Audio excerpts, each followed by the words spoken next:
Corley, you're probably aware, Minister, that yesterday there was a briefing by the ESB group of unions here, representing 13,000 workers whose pension scheme has been unilaterally changed from a defined benefit to a defined contribution scheme, and now with serious funding problems, the cost of which is being transferred solely onto the shoulders of those workers. And these people now are about to join the tens of thousands of others in the PTSB, the Irish Aviation superannuation schemes, the Abbey Theatre, Waterford Glass, SRT and so on, who face the prospect of being pauperised after a lifetime of contributing to a pension scheme. And is it not clear that Irish society is now paying the price of an over-reliance on private pension schemes and the global capital market, and is failing to provide for people in their latter years? There's a pensions time bomb in this country that's been ticking for some time now.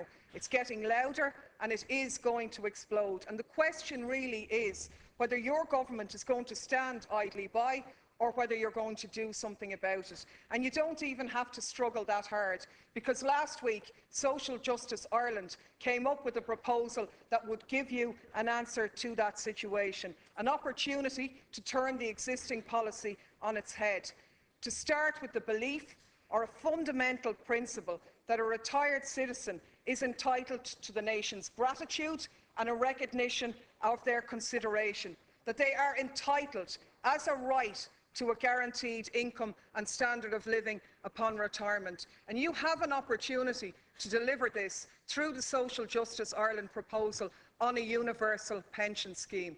Their plan is to replace the present 5 or 6 schemes of contributory, non-contributory, widows and so on scheme with one scheme, where a person over the eligible age is entitled to a pension based on their residency. This would give security to all, allow them plan for the future. It would get rid of the gaps that exist at the moment, where many people, particularly women who took time out to rear their children and so on, have lesser contributions and so on. It would eliminate the contributory philosophy, which puts value only on paid employment and not the old other contributions and so on. And the best thing is that it wouldn't cost you anything. In fact, it would save you money if you stood the present pension policy on its head and directed some of the massive tax concessions given to the wealthy into this scheme. So my question is, will you end a pension system which is based on tax reliefs which subsidise the wealthy and ensure that if you're poor in your working life, you'll be poor in your retirement, and replace that philosophy with the idea of a guaranteed decent pension for all on their retirement? Thank you. Minister. The Deputy has asked a series of questions. I'll try and go through them as best I can. Firstly, she prefaced her comments in relation to the ESB pension scheme. The ES pension scheme is sound, and we should acknowledge that.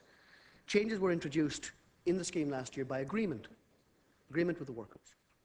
The new funding standards which have been set for all pension schemes, they've been set by the regulator, and their objective is to ensure that there is security of funding for pensioners into the future. And the application of that new funding regime is being examined right now, and that's what's happening within the SB. Within the broader pensions issue, again, it is not only an issue that Ireland is focused on, but all developed countries are focused on.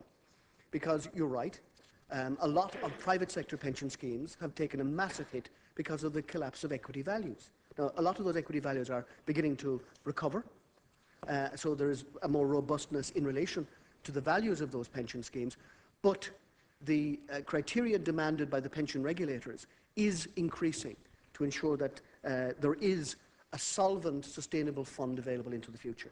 So there's no question of us standing idly by. Minister Joan Burton has been very active in examining these matters, has had many debates here, and I'm sure you can pursue those with her. In relation to the specific proposal by Social Justice Ireland, I met with Social Justice Ireland together with Minister Michael Noonan last week, and we've heard the comprehensive set of proposals on this and a range of other issues. And like all the submissions, they will be very carefully taken into account. And finally, you talk about the tax benefits to private pension funds. As you know, Minister Noonan announced in last year's budget that we are ending tax benefits to any fund or to any individual once a pension of 60,000 euros had accrued. That's a fundamental change, and the legislation to enact that will be brought in shortly. Deputy Daly. Thanks, Count Corlett. The Minister is correct that it is, of course, an international problem, but you don't quite yet rule the world. But you are accountable for what goes on in this country, and you've singularly failed to address the issue which I posed to you, which was a very real, costed proposal which has landed on your desk, which raises the prospect of raising living standards for retirees in this state, and at the same time saves the state money. And if you like, it's an ideological question, and I understand that the Labour Party has lost a lot of its ideology. But the bottom line here is that we still have a society where billions of tax relief is weighted to the wealthy. 82% of tax reliefs go to the top 20%. 56% go to the top 10% of income earners here. If you stood that policy on its head, if you reduce the marginal rate of relief to the standard rate of 20%, if you reduce the earnings contribution cap to 75,000, which is twice the average, if you reduce the standard threshold of the fund, you could save the state more money by still introducing a universal scheme. And my question is the Labour Party going to distinguish itself in any way from its blue shirt partners when you depart this office? When you were on these benches, and your website actually still carries the sloganeering where you have said that the Pensions Board...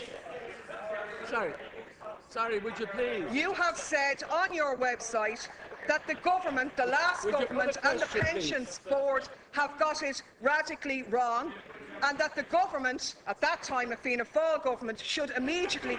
Deputy, you're over your time. Will you pull a question? Thank you. Are you going to continue to subsidise the wealthy, or are you going to deal with decent rights for pensioners?